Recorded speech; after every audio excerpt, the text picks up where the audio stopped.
We conclude our real estate obsession special with a look at the possibility of a housing and credit bubble brewing here in Canada. Our next guest says the sky may not be falling, but he thinks the growth of the housing market in this country is unsustainable.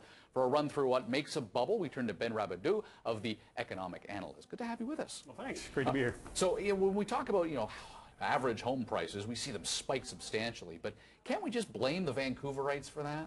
Well, I think it's a bit of a dangerous narrative that's developed in the last few weeks or even months that we really can discard the average altogether. It's just a handful of homes on Vancouver's West End that's pulling up the average. There's a couple problems with that. First of all, if we were to ignore Vancouver and ignore BC and were to look at regional fundamentals, which I've done quite extensively on my site, what we find is that there's really not a province you can look at where we haven't experienced a significant deviation in house prices from underlying fundamentals. So that's my first concern with that, is it's not just a BC issue. The second thing that I'd point out is if we were to ignore the Canadian Real Estate Association data, which uses averages, and we'd look instead at the TerraNet index, which is a paired sale methodology, it largely eliminates the influence of averages. If we were to plot that against GDP growth, rental growth or income growth, we get the same conclusion. So this is not just a housing market that's showing extreme strength on the back of the Vancouver market. So if the fundamentals don't support the prices we're seeing right now, let's talk about why that is. Because when we talk about bubbles, generally this is a psychological phenomenon more than anything else. There is, yeah. Certainly that element is present. And I mean, if we want to look at the psychological element, I've done quite a bit of work looking at that in particular, and we can look at across Canada and look at home ownership rates right across all demographics, and they've risen remarkably really in the last 10 years. So this is a market that's experiencing widespread participation. We're at our highest level of home ownership in our history. We're now past where the U.S. was at the height of their bubble. So it begs the question of how much participation is there in the market, how many more new buyers can possibly fuel this. But this is really a market that's being driven by credit. So if per capita we are seeing more Canadians as homeowners than Americans before their market collapsed, and as you pointed, there's the credit component where money has never been cheaper, or at least for the most part has never been cheaper, are we in a bubble? Are you calling this a bubble? Well, it's funny.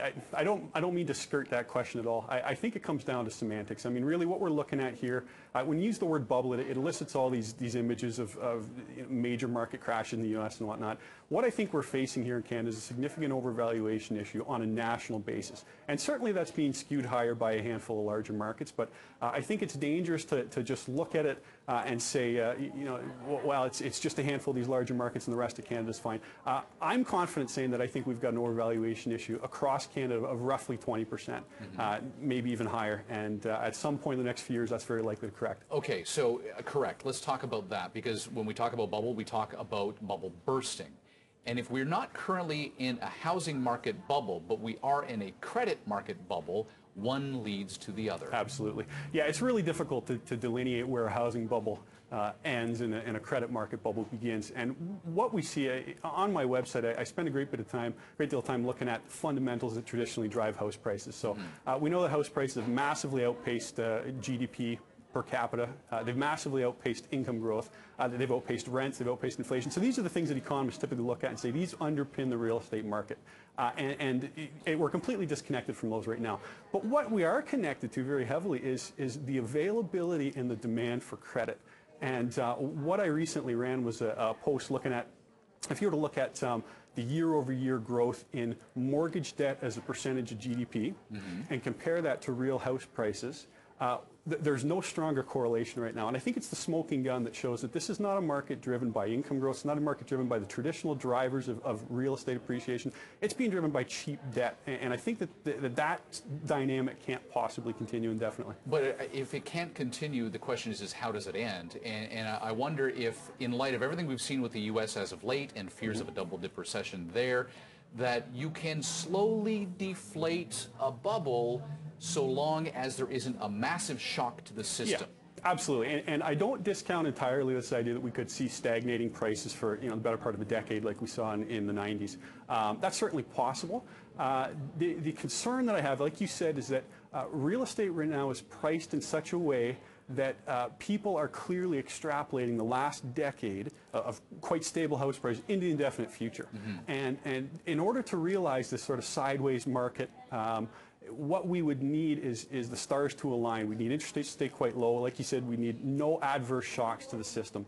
And, you know, is it possible? Yes. Is it likely? I'd say no. And we'd be looking at the better part of a decade of stagnant growth. You don't think Governor Mark Carney is successfully weaning us off the debt teat? Well, I think if he had it his way, absolutely. I mean, I think Mark Carney sees that there's a serious issue right now with consumer credit in Canada. I mean, he can't make it many more plain in his speeches. And if he had it his way, absolutely. I think he'd be raising interest rates already, but, you know, it would kill business lending, which is really what's driven our recovery.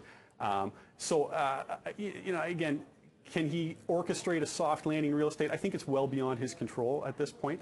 I think as long as the availability of credit and the demand for credit is there, then we may see a sort of a sideways market, but I'm quite concerned that that's not going to be the case. Well, fascinating conversation, Ben. Thank you so much. All right, my pleasure. Ben Rabidoux of the Economic